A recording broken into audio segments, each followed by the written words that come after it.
Ladies and gentlemen, welcome to Flying Chariots The Rise, where the line between the known and the unexplained blurs a little bit.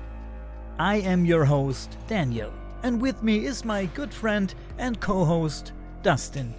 And today, guys, we have a tale that will send shivers down your spine and make you question the boundaries of our reality. Today's guest, Linda Sigman, went on a journey years ago into the realm of the mysterious, but not voluntarily. Together with her boyfriend at that time, she had an encounter that they will never forget. A rendezvous with a being known as the Mothman. You've heard the whispers and the stories about the Mothman looming in the shadows. But today, guys, we have a first-hand account. Not only did Linda come face to face with the mysterious Mothman, she was also observed by unknown flying objects on that fateful night. So guys, buckle up as we dive into Linda's fascinating story. A night when the ordinary turned into the extraordinary. Stay with us as we explore the mysteries of that night. But first, let's hear her story in its entirety.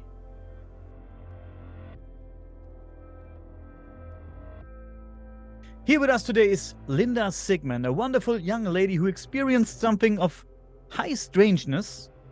She says she's a psychic with special abilities. You will tell us more about that later. And when I heard Linda's story on the Lost Frequency podcast, shout out to these guys. Awesome podcast, Last Frequency podcast.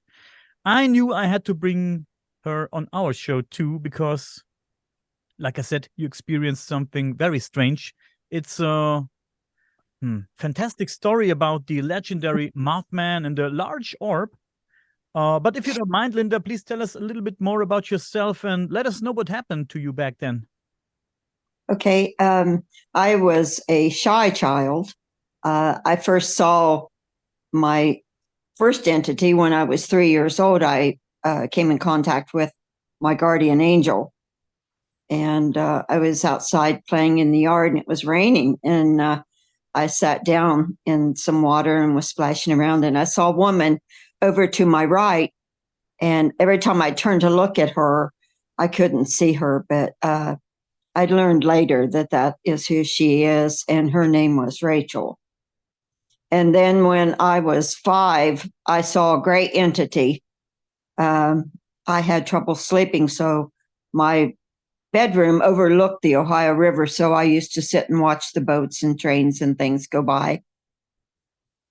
And I saw this little person walking under the streetlight, and he came up to in front of my house and stopped and walked forward into my house, and I realized later that it was an alien gray.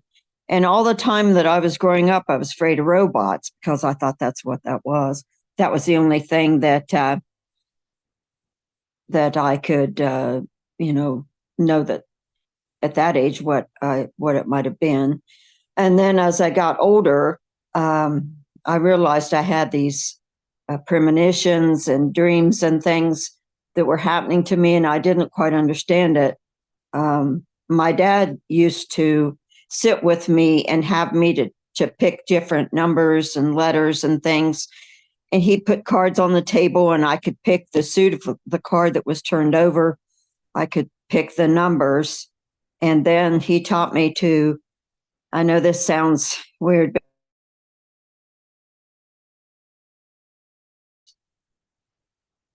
and that's when I was about 12. And he told me that his mother also had abilities.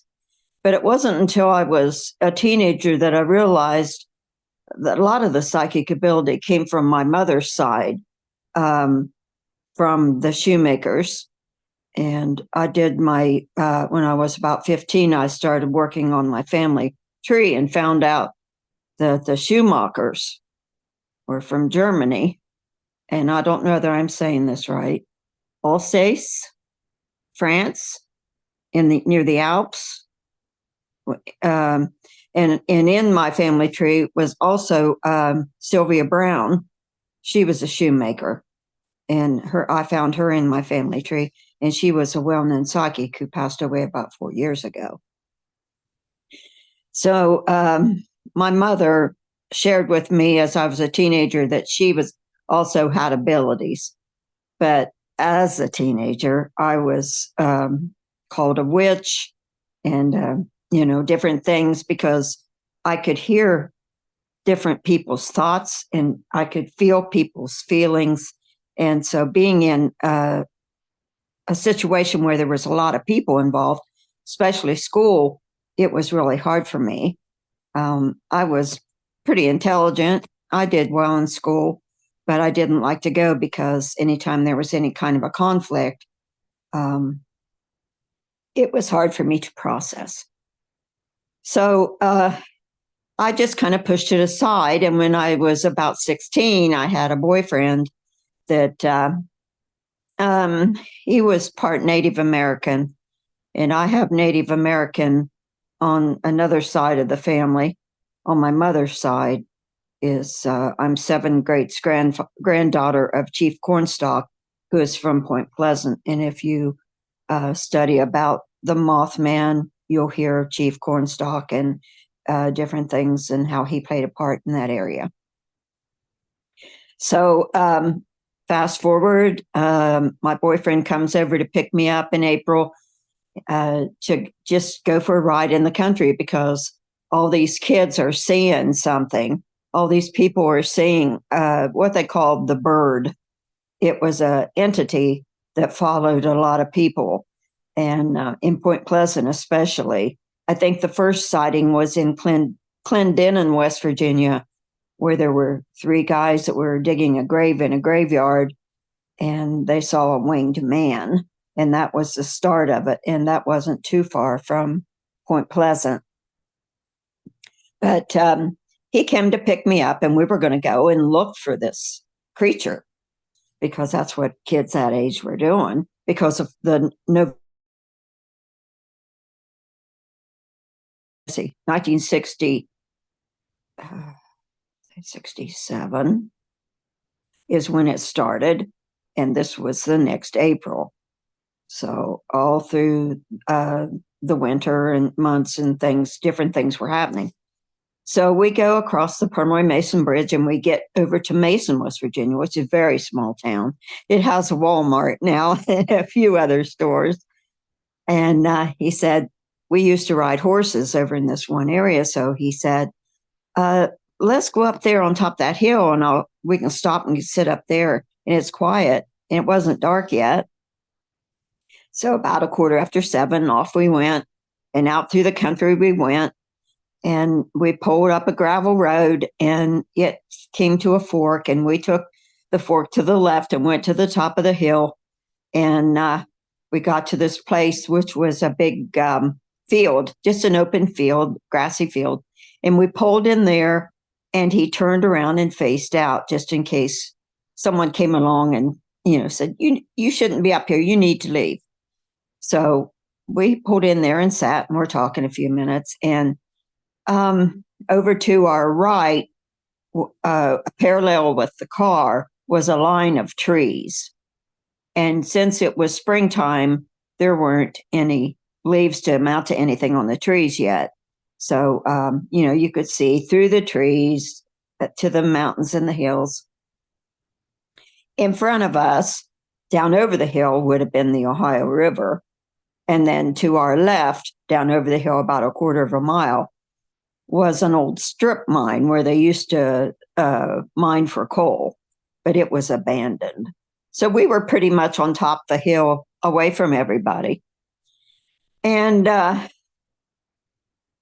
he had a quilt in the back seat. That he had just had a birthday in the last part of March. So he said, my grandma gave me this quilt. Let's put this quilt on the hood of the car and get out and sit, see what we can see and stargaze. Well, it was starting to get dark. It wasn't quite dark yet. So we spread the quilt out over the front of the car, and we were sitting there for just a little bit. And it was starting to get dark, and I thought the moon was coming out. Their stars were out. It was really beautiful. And I noticed he kept looking over to his right. And I said, "What are you looking at?" And he said, "Well, there's a big star over there. I've been watching it for about 10 minutes." And it looked odd. It looked like when you see Venus or Pluto or something at night in the sky. It's bigger, it stands out, but not real bright yet. So I said, "Oh, that's a strange star." Well, about that time, it looked like it was moving, but it was just going into itself and then going back out and going in and going out. And then the clouds started rolling, and it was like, looked like what I would say now a supernova. It just opened up like it was coming out of something, was coming out of another universe or dimension or something. So we were just sitting there watching it, and the sky turned pink and red, and this thing came through the clouds. It was a giant object. Well, it was on the other side of all those trees, and we could see it coming through the trees. And I said, "What is that? That's not that creature, is it?" And he said, "No, I don't know what it is." And it started moving. I said, "That's not a plane." And we watched it, and it moved about, it looked like it was going about 5 miles an hour. And we were sitting like this, looking back, and then we watched it all come all to our right, and it came out to the road that we had come in on, and it stopped, and I realized it was closer than what it looked. And go ahead. I was going to say, what was this? What was the size and what color was this object? It was red. It was about the color of my shirt. If you hold your hand out and make a circle like that, open it up a little bit, it looked like about a silver dollar, old-fashioned silver dollar, about like that. It was huge. And then when it came out and came over to the road, which it had traveled maybe a quarter of a mile,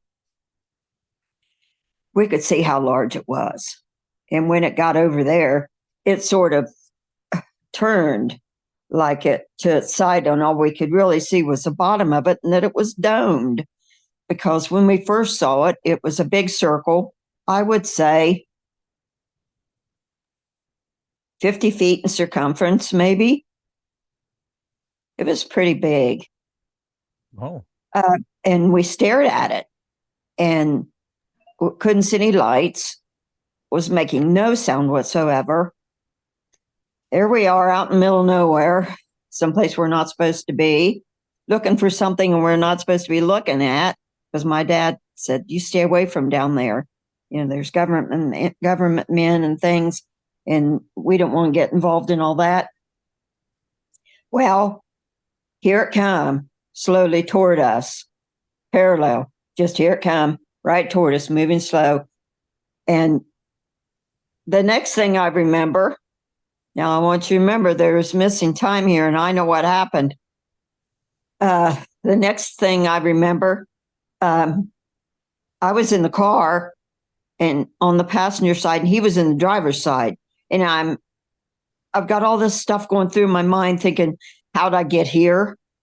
Where's this object? What's going on? And what's happening? It's dark. So my boyfriend's just sitting there. He's just got a hold of the wheel. He's sitting there like in a daze. So I lean out of the passenger window. It's rolled down, and I look up, and all I can see is the underneath of this object. And there's lights underneath of it in the shape of a cross or a T. White lights and red lights are not blinking. The object's not blinking. But the thing is, the thing wasn't very far above our car. 15 to 20 feet up, maybe. But it was so big, I could not see the sky. So he tries to start the car. I go, "What are we going to do?" And he said, "We're getting out of here." He tries to start the car, of course, classic, it won't start. Finally gets started, starts to pull forward, And this creature from the bottom left, my bottom left, flew across up over the car in front of us into the tree line that I was telling you all about. Stopped, turned around, and looked down at us. There was enough light I could see this thing. And it was between 8 and 9 feet tall, did not flap its wings. It had wings that it had back behind it. And if you know who Superman is and you ever saw any of those old Superman movies, how he's up in the sky and he just takes off and he has his wings back. That's how this thing did. And I could see from our lights and the light from underneath of the big object that it was a dark gray, I would say. And it had a head of a man, wings, long wings, and its legs were together as it flew up. And I didn't see a tail or hands or anything at that time.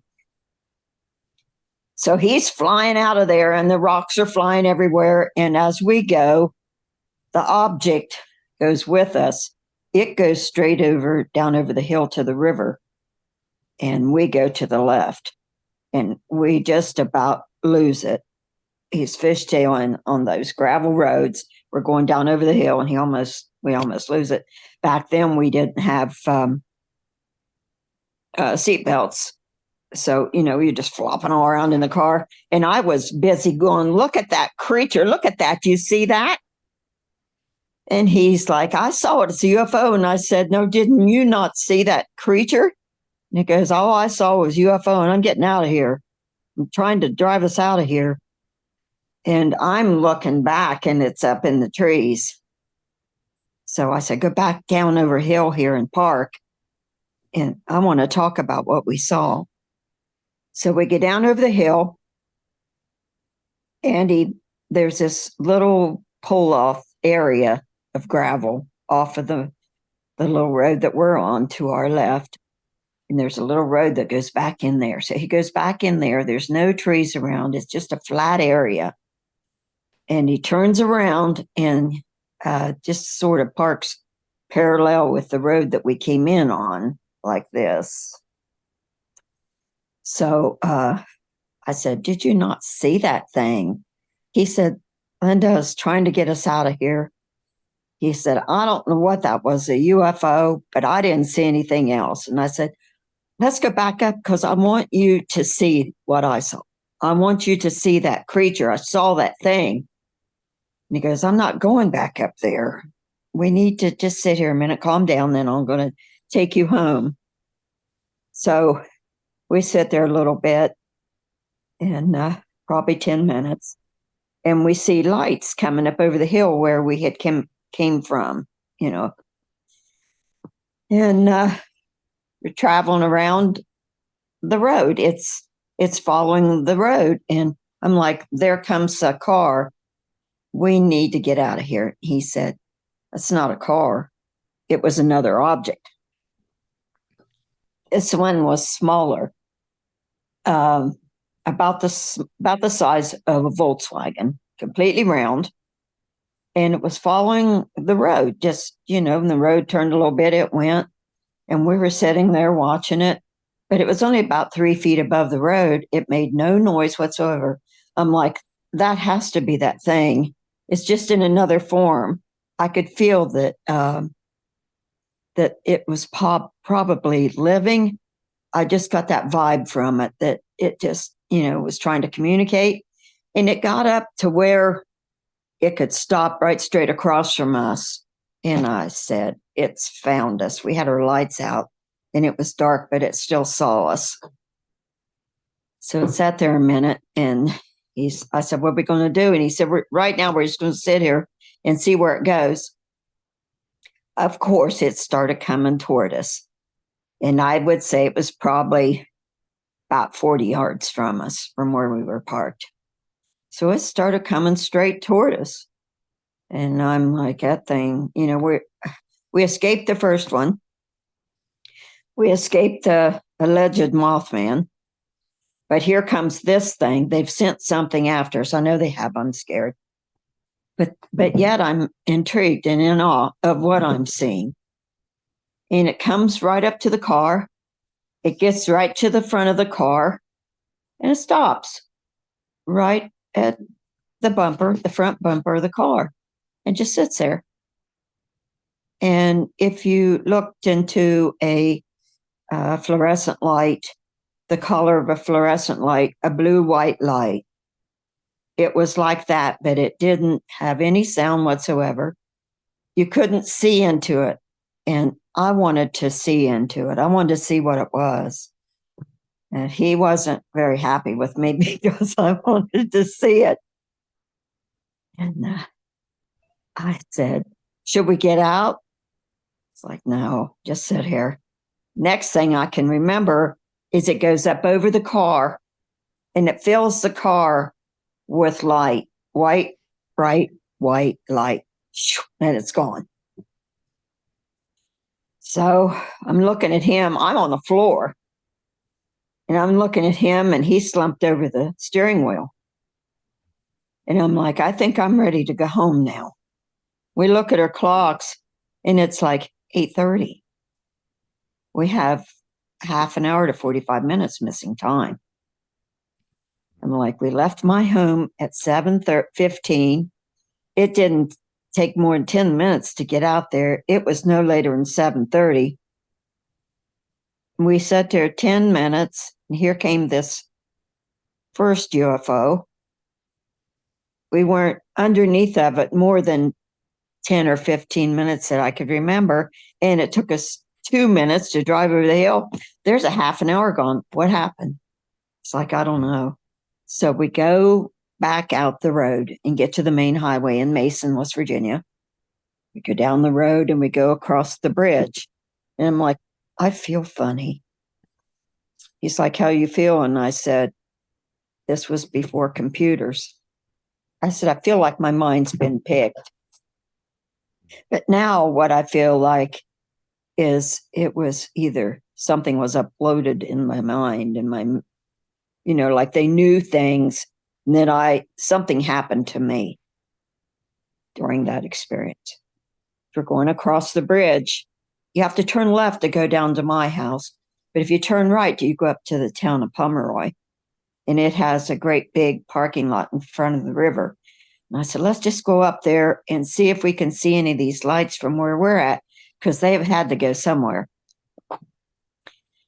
And if you've read the Mothman prophecies by John Keel, he talks about how he and Mary Hyre went into the hills of West Virginia and watched the lights going back and forth.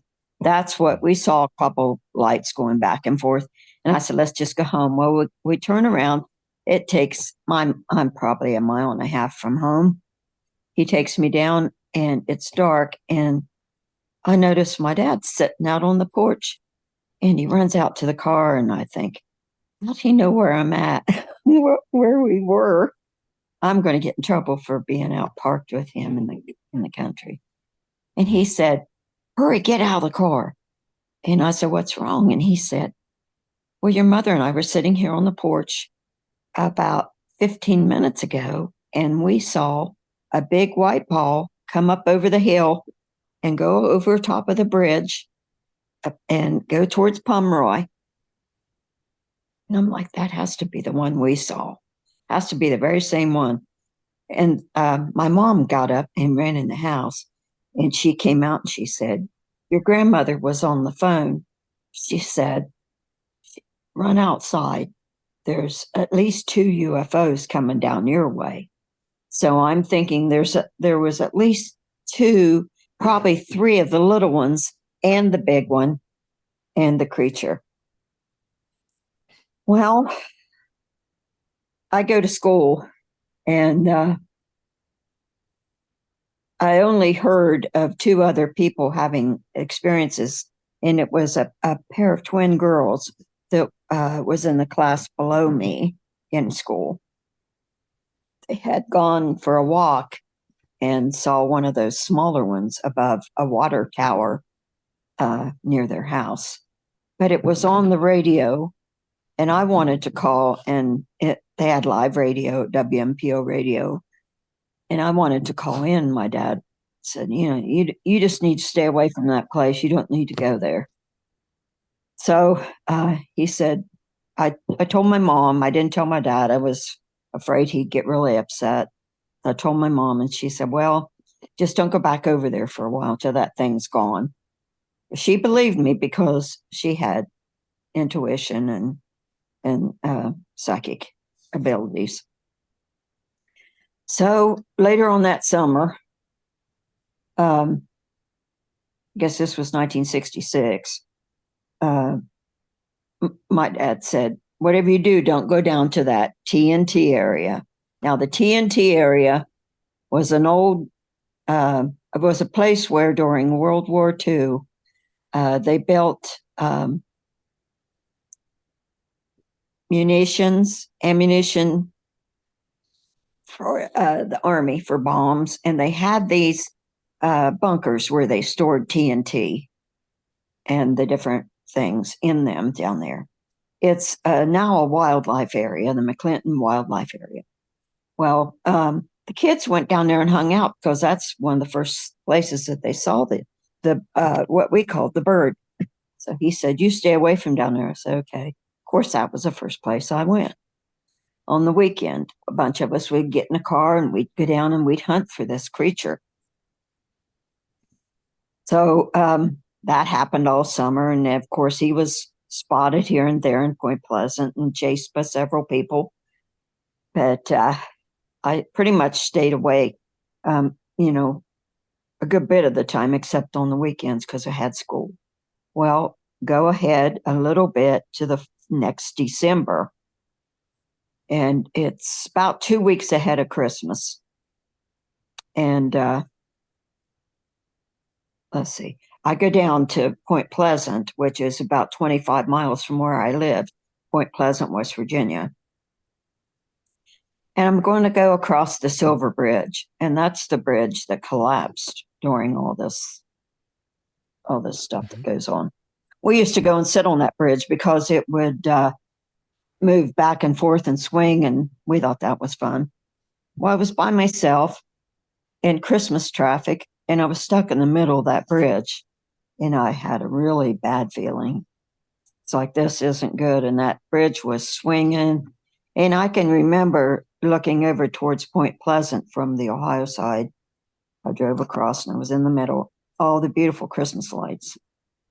Well, I go in, I finally get across the bridge, and I go in town, and I want to go to this one dress shop and get my sister a scarf she wanted for Christmas. So I drive up to the dress shop, and there's a place right in front. And I think, oh, I'm lucky, I got a place to stop. And when I look, there's this weird looking man standing out front. He's all dressed in black, has a black hat, black shoes, black coat, just standing there. It's nighttime. It's about 8 o'clock at night. And I'm scared to go in because I don't want to go by that guy. He looks weird. And I'm thinking, that's one of the government men that my dad was telling about. And I don't know whether they called him Men in Black back then or not. So I waited till some other people went in, and I went with them. And I passed him just right beside him. And he looked odd. I kind of looked out the side of my eyes at him to get a good look. So I go in, and he didn't even look like he was breathing. I mean, he just looked like a robot. So I go on inside, and I buy the scarf, and I get ready to go outside. And I told the clerk, I said, that guy is still out there. And she said, I know. She said, I'll call the police, and they won't do anything. As long as he's not doing anything, there's nothing I can do. So I went on out. And when I went out of the store, I looked down to my right, and there was another one leaning against a light post that looked exactly like the other one. So I get in the car and I go home. And I think, I'm not going to go down there for a while. And this is about, I don't know, the first week in December. So come the 15th of December, I go to school. I come home, and then I wake up that morning of the 15th. I'd had a horrible dream. I dreamed that there were all these people in the water trapped in Christmas ornaments and Christmas packages and things floating in the river. And I heard metal crashing and horns honking and lights coming up from the water. And I wake up in a start, and I come downstairs and I tell my mother I had a horrible dream. She said, "Oh, you have dreams. Don't worry about it. Don't worry about it. Just, go on to school. You have those dreams. Forget about it." So I go to school, and we have a Christmas dance that night. So I stay over and start to decorate with the other kids. And our band is supposed to come about 5 o'clock. That's going to play at our Christmas dance. So come 5 o'clock, the band's not there yet. We're like, where are they coming from? Somebody said Huntington, West Virginia, which is 20 miles or so below Point Pleasant. They haven't come. They haven't showed up. About 5:15, someone comes in the high school gymnasium and says, "The Silver Bridge has collapsed." I'm like, that can't be possible. And then I thought about the dream, and we all were crying and praying for most everyone knew somebody that went down on that bridge because we were a small town. So after that, I graduated the next May, which had been 1968. I started working at Ohio University. I got on with my life. I got married. I had 2 children, but I always had problems with, I guess you call it agoraphobia, where you're afraid to go out around very many people. And as the kids got older and they got into things at school, I had to make myself do that. And I thought, there's something wrong with me. There's something. And I tried to find everything I could get my hands on UFOs, and I couldn't find very much on the Mothman because we didn't have internet or computers. And so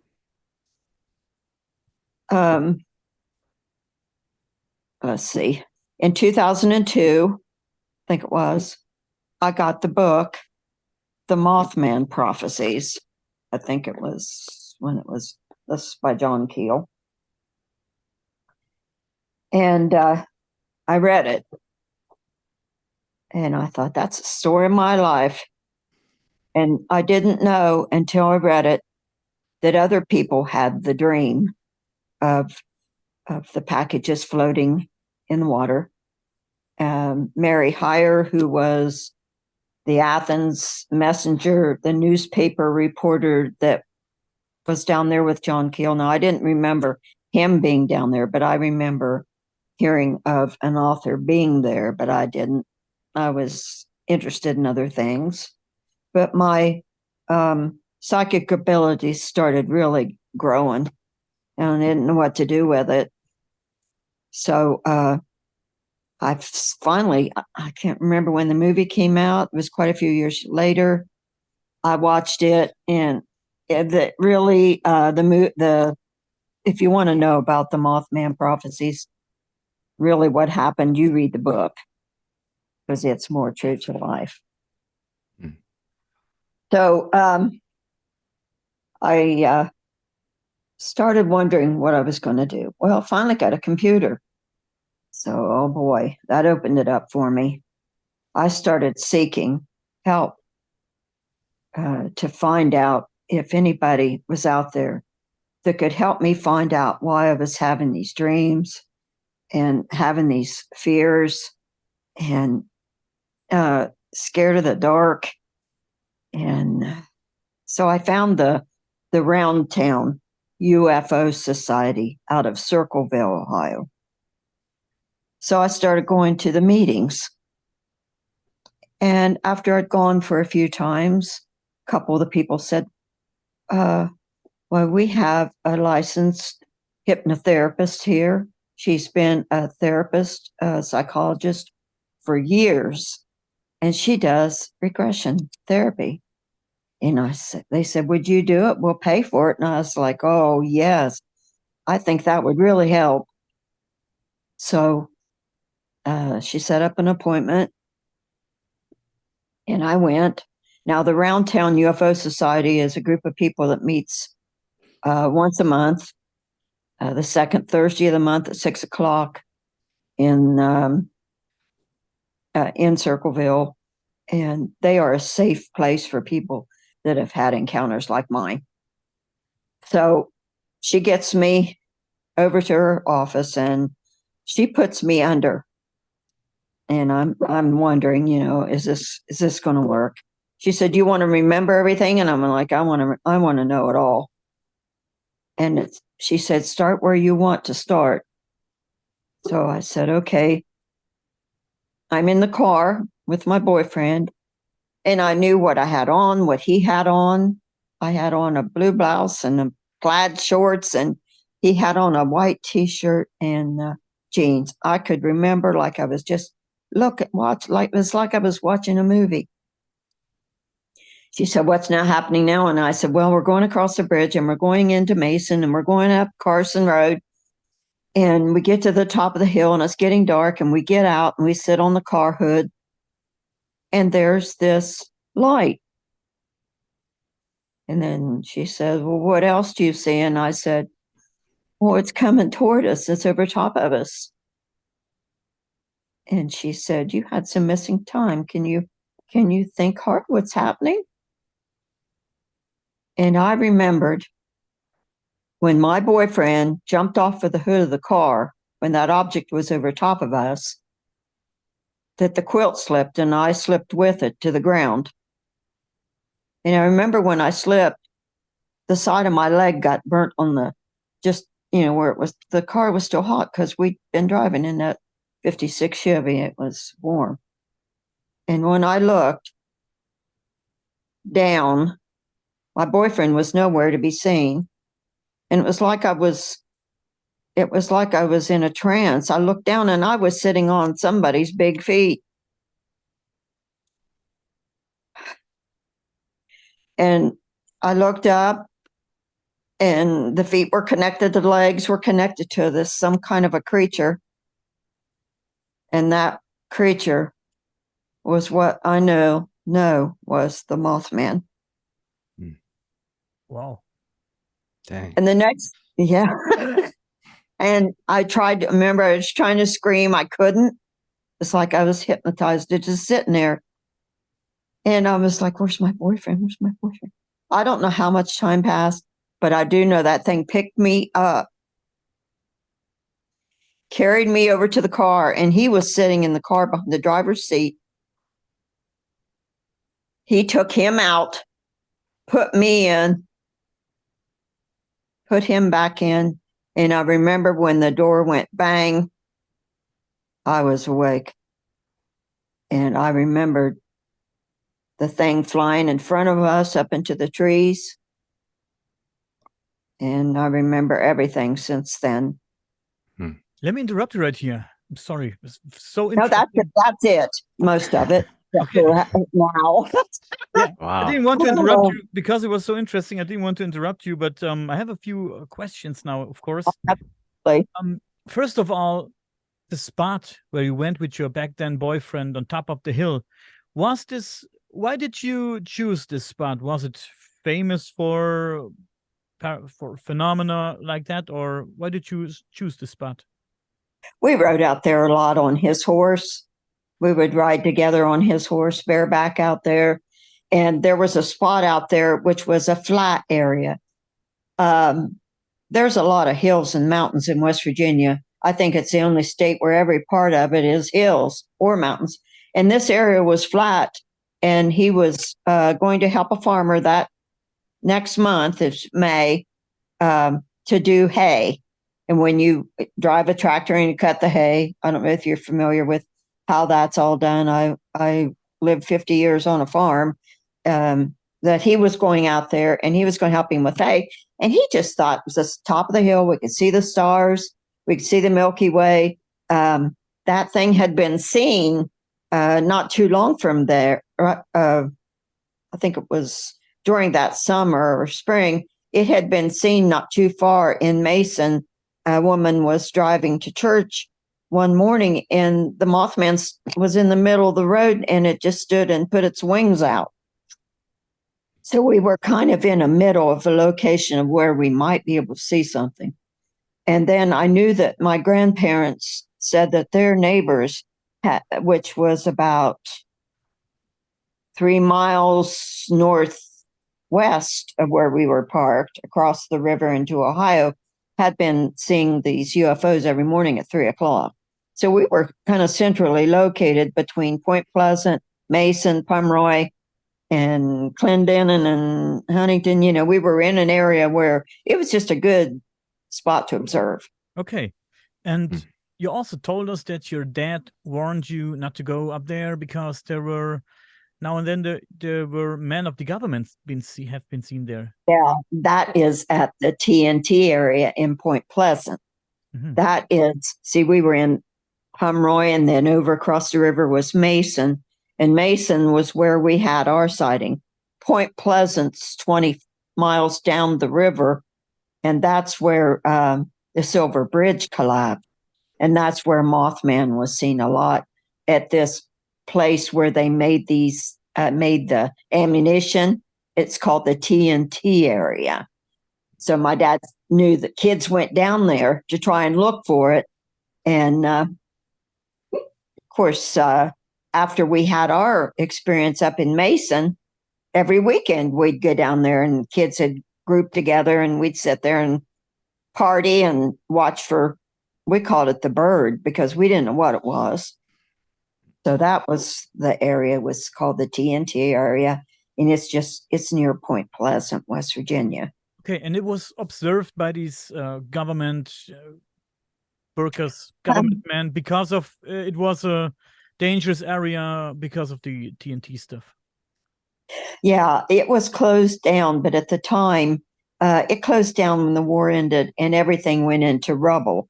But some of those old buildings were still there, and all the bunkers were still there, and most of them are still there, and some of them are still sealed with TNT in them.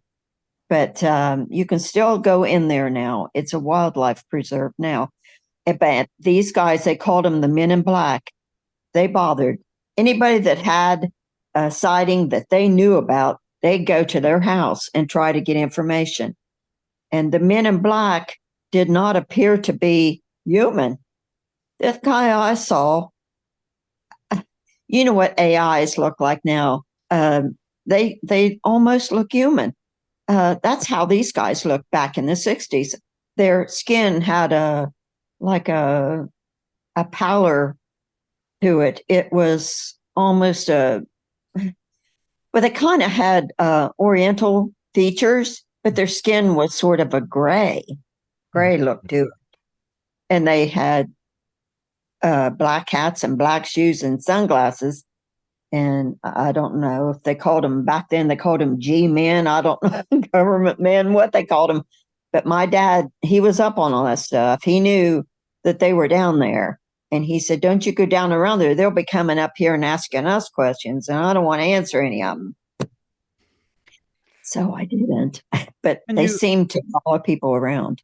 Can you wrap your mind around the thought that they have been there because of the UFO stuff or the Mothman thing? Yes. They were, if you ever read the Mothman prophecies, and I would suggest to read that, it tells about the Men in Black and how they always showed up unexpectedly and sometimes didn't make any sense when they interviewed people. They went to this lady who had an office down there in across the river from Point Pleasant is a town called Gallipolis. And she had an office down there. She was a newspaper reporter, and they would go in there and stand and ask her stupid questions. And some of the time that didn't make any sense to her. And the author, John Keel, he'll even tell you about it. And of all the, since all this has happened, I've done a lot of research and talked to so many people, and I'm still finding people that haven't come forward that has seen this creature. This summer, I gave a talk about it at a library, and I noticed a girl was crying, and I went over to her and I said, "You saw this thing too, didn't you?" And she said, "Yeah." And I said, "Can you tell me about it?" And she said, when I was, I don't know, 11 or 12, they lived out in the country and they heated with coal. So they had a pile of coal, and she'd have to go out with a big bucket and get this coal and bring it back into the house to heat the house. Well, one evening she went out to get a bucket of coal, and she said that thing was standing out there, and she didn't know what it was. And it just looked like a devil, and it is a creature, and it just raised its wings like this. And she said, I just couldn't move. She said, I just stood there, and I said, I know. I said, it's just like, you don't, she said she was out there about a half an hour. And when she went in, her mother said, where's the coal and where have you been? She said, I don't know. And she told her what she saw, and she made her go back out because she didn't believe her. But that thing was seen by so many people up and down the river before that bridge collapsed. Have you heard of the fall of the Silver Bridge? Did you know about the Silver Bridge collapse? Yes, I've heard about that. Yeah. There were people that said they saw it on there. I don't think it had anything to do with it. I think that people that have are sensitives like I am, or maybe have Native American ancestry, because a lot of the people I've talked to, they're part Native. There's some kind of connection there, but I don't think it had anything to do with the fall of the bridge. I also heard a few days before the bridge fell that they saw somebody saw these men in black crawling underneath the bridge, like they were doing something to it. But you hear all kind of stuff, you know. Yeah, you don't know what to believe. I only believe what I see. If you had to put the Mothman into a category, let me know what it would be. Would you say it might be some kind of alien being, extraterrestrial being? Is it some kind of metaphysical being, maybe, or interdimensional or multidimensional being, or maybe is it a experiment from the government? I don't know, a hybrid or a chimera, something like that. What would you, in what category would you put it? I think it has, excuse me if I get a drink. I think it has something to do with the UFOs because it was right there. It was right there. Yeah, you've seen it. I still get it. Excuse me. Along with the UFO, right? Yeah, you're absolutely right. But I also think it is in the category of interdimensional. And I think it can manifest itself into something else. I think it has ability, not necessarily like a skinwalker, but I think it has the ability to change the way it looks, because that second ball of light, I would bet that was an entity of some form. And I thought that from the first time when I saw it, I thought that. And I had never read about that or heard about that some people think those balls of light are actually alive. I actually think that was that creature that come in looking for us. Mm-hmm. And it saw us, you know, and the woman that did my regression, she said, I really like for you to come back because I think there's a lot more that you went through that you, and I said, you know what? I said, I don't know whether I can handle it. And that was in 2017. So it's been a few years since I did that. I don't know if I want to know anymore or not.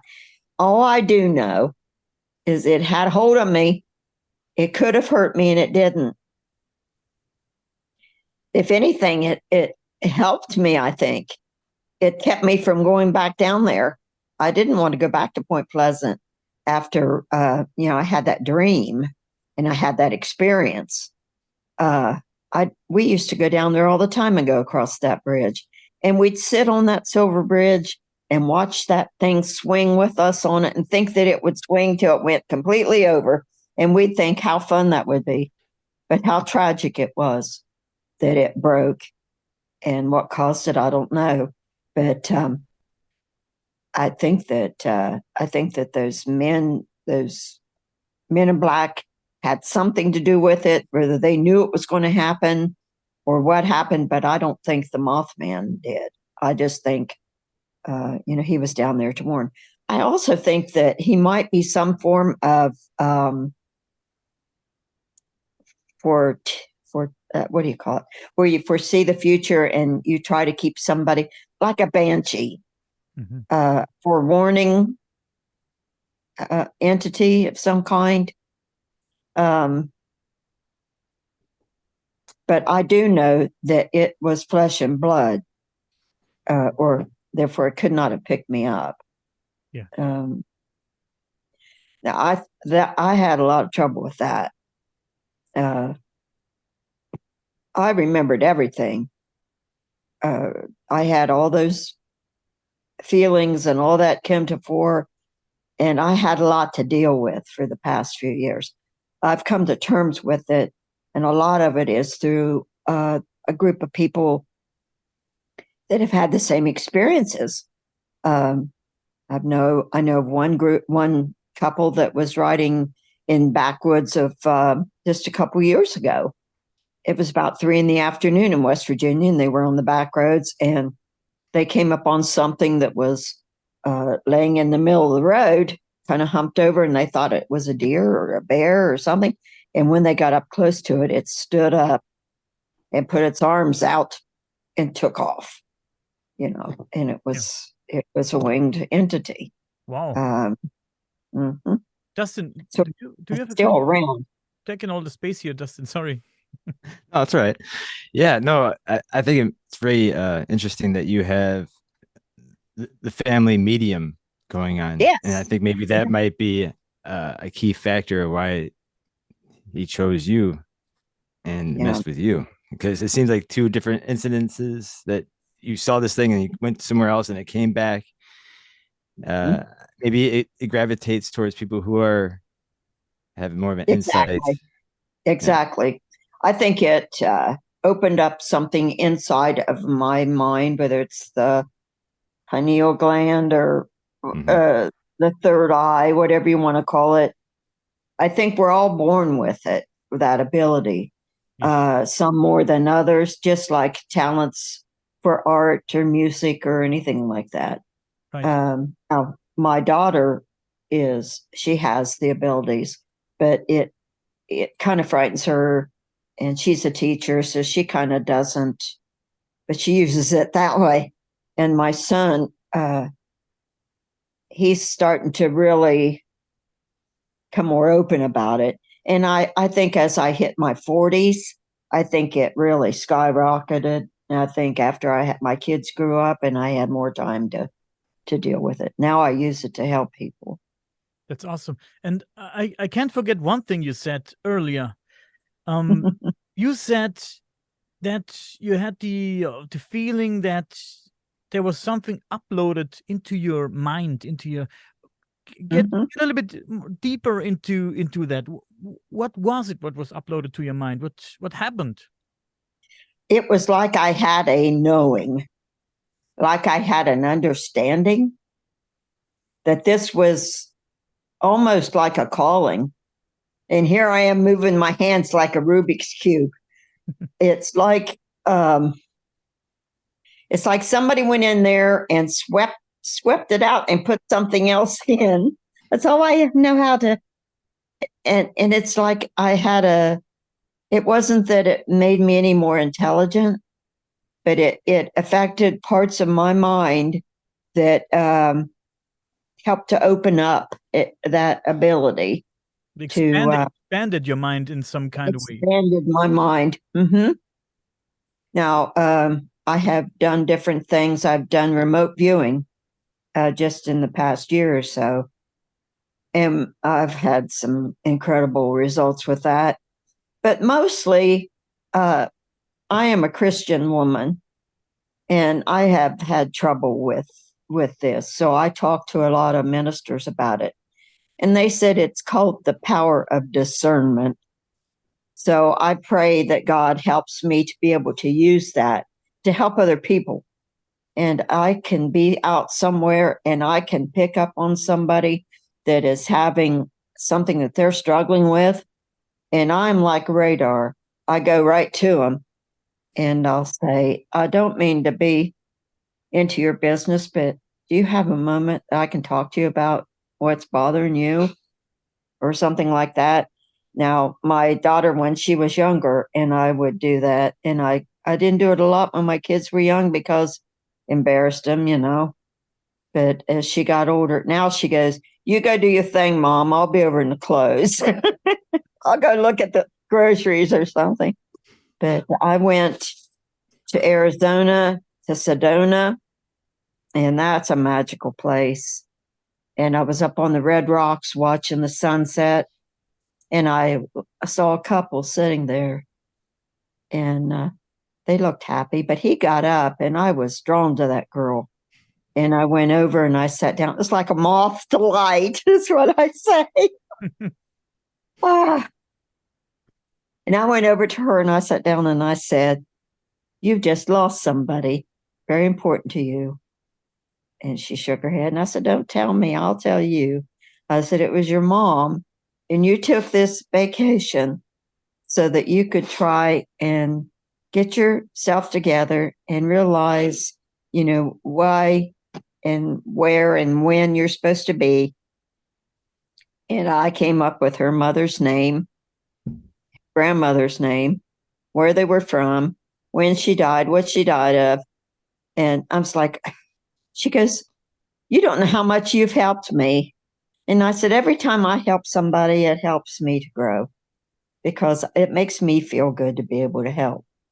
So I will never, I've asked God to, please don't, if there's anything bad, I don't want to know about it. But if I can keep something bad from happening, I'd like to. But that's what I got out of it. And I know it was from part of that somehow. Yeah. Let's go way back in your story. When you told us in the beginning that you were just a little girl and you told us about dreams, maybe strange dreams, would you say that might have been out of body experiences or astral traveling, stuff like that? Yeah, I've done that a couple of times. And I've often wondered, I have dreamed, and I will, I know this sounds off the wall, but I feel like I spend time with my mother, who's been gone since 98, when I dream. It's just, you know, we're together and we talk, and even my pets. I had a big collie dog that I lost a few years back. I spent one whole evening just playing with him. And then when I come back into my body, it's like wham, and I almost jump out of the bed. And you know, it scares me and it wakes me up. But I always have that wham, like I'm falling. But it's an electrical like charge to your body. And I think we all have that ability. We just have to, I don't know. It seems like I always say my life for the last few years hasn't been real good because I went through a divorce and I went through a bad breakup. But I think the things that are bad that we go through that helps us to use every part of our emotions, we can turn that around to help ourselves and other people to be more open and to live more in the moment, live now in the now, and to enjoy life and to know how to express yourself. Yeah. I did a podcast with this guy called Agi Nost. He's a very interesting guy. And he also said we're able to do stuff like that, like telepathy, telekinesis, or astral travel. And he says it starts somewhere in the universe. I don't know, somewhere it's Yeah. stored somewhere. We outsourced our abilities at some point in time, and we just have to learn how to get them back. I find that thought very interesting. I do not know how to get it back. I really don't know, I but it's can interesting. I can tell you one way that the closer you live to the earth and the closer you live to nature, the more open that you will become. Go somewhere you've never been before. Go somewhere by yourself near water, like a waterfall or a creek, running water. Sit and just marvel at where we live and what our earth is like. I think that will draw you closer, and my relationship with God too. That helps, and I'm nothing without God helping me along. He's helped me. I don't know why, because I was a pill growing up. I was a different type of child. But like you say, when I was 3, I can remember when I was just a tiny, tiny baby that couldn't sit up. And I told my mom this, and she said, I remember being born. She was incredibly psychic. Yeah. But I was sitting in a storm drain, just a open water was coming off of the roof and it was raining. My mom was right there in the kitchen, and I was about 3 years old. And that's when I saw this woman come to me. And she was beautiful. She had a beautiful white dress on and black hair. Typical was what you would think. And she said that her name was Rachel, and you will remember me, she said. And I turned to look for her, I couldn't see her. And she put her hand out, and she had a ladybug in her hand, crawling around her hand. She said, give me your hand. And she put that ladybug in my hand. It crawled up my arm, I can remember. And she said, you are a special child. You will remember this. She said, come here, I want to show you something. And I couldn't ever see her, though, but she walked with me. She said, now look down in the ground right here in your backyard. And I looked down in the ground, and I could see under the ground. And it was like a big expanse under there. And I understood a lot when I was wee little. And all I could think of, I was raised in the church, and all I could think of was she was showing me hell, that I don't want to see that. She said, don't be afraid, just look under the ground. And I could see all these tunnels. I'm like, okay. And she said, you will remember this in a few years, and you will know this is true. And you'll love nature with the ladybug and everything. So I remember my mom called me then to come in. And of course, I didn't tell anybody this for years.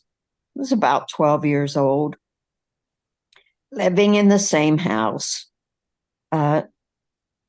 And it rained one night so hard, part of the riverbank collapsed. And it collapsed all the way up our driveway and partway into our backyard. They called the Army Corps of Engineers to come in to see what was going on. And they said that was coal mines, and it was all under our backyard. And that thought came to me again. Oh my gosh, she was showing me that.